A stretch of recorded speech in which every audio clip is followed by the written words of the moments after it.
The foggy beginning. My name is Carter, and I live in a small town called Frosthaven. It's a place where winter lingers longer than anywhere else in the country, and fog often blankets the area, especially at night. We've all grown used to it, but one night changed everything. It started with a routine hike through the woods. I love going out into nature to clear my mind after work. That evening, I ventured deeper than usual. The fog was thick, and even my flashlight barely cut through it.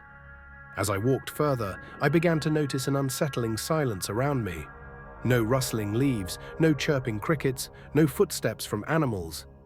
It was as if nature itself had frozen.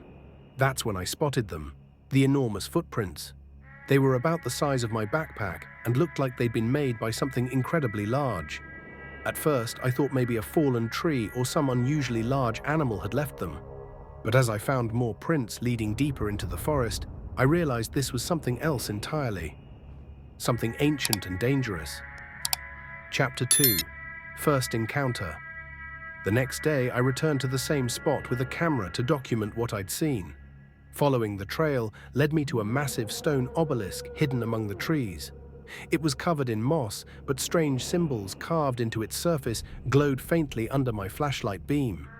Then I heard it, a low, rumbling growl that grew louder with each passing second until it became a deafening roar.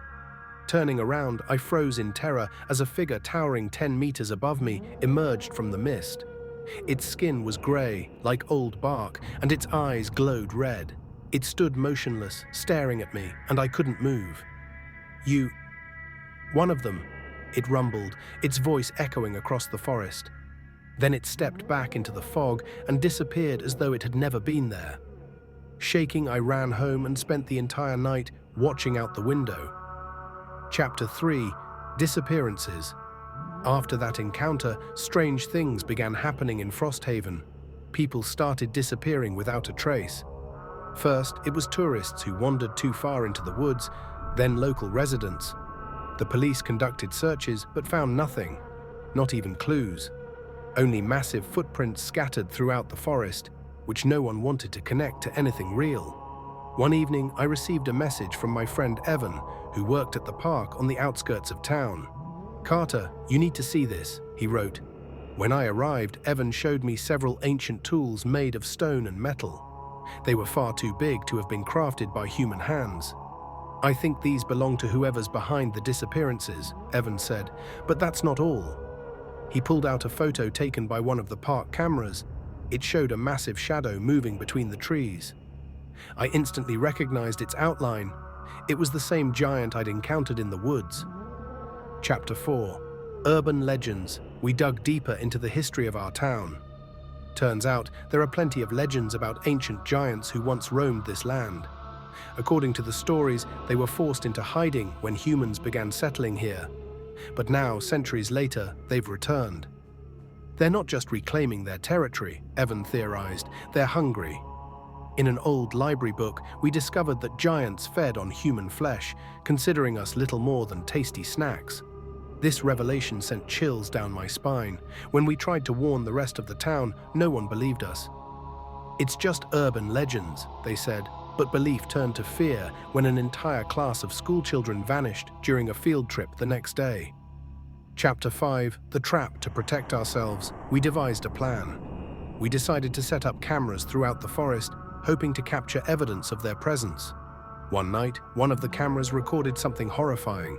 A 15-meter-tall giant slowly approaching a nearby farm. Trailing behind him was a line of human remains. Evan and I knew we had to act. The book mentioned one thing giants feared: fire. To them, fire symbolized humanity's dominance over nature, and it filled them with primal dread. We rallied the entire town to build the biggest bonfire in Frosthaven's history, intending to light it in the heart of the forest where the giants frequently appeared. But something went wrong. Chapter 6. Climax.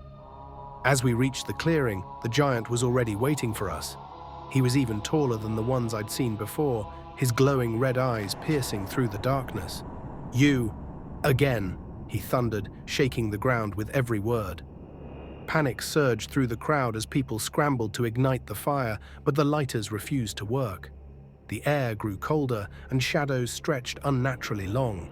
Evan, standing beside me, grabbed a torch that miraculously caught fire and began waving it in front of the giant. "Fire!" he shouted. The creature hesitated, its face contorting in fear. For a moment it stepped back, but then it vanished into the fog, leaving only silence. Chapter 7. Aftermath. Since that night, Frosthaven has never been the same. We lost many friends and family members, but now we know what we're dealing with. Giants do exist, and they continue to terrorize us. Sometimes at night, we hear their footsteps shaking the earth, and occasionally glimpse their silhouettes in the mist. In my continued research, I found a note left by one of the town's earliest settlers. It read, "If you're reading this, know that the giants will never leave. They'll wait patiently for your complacency.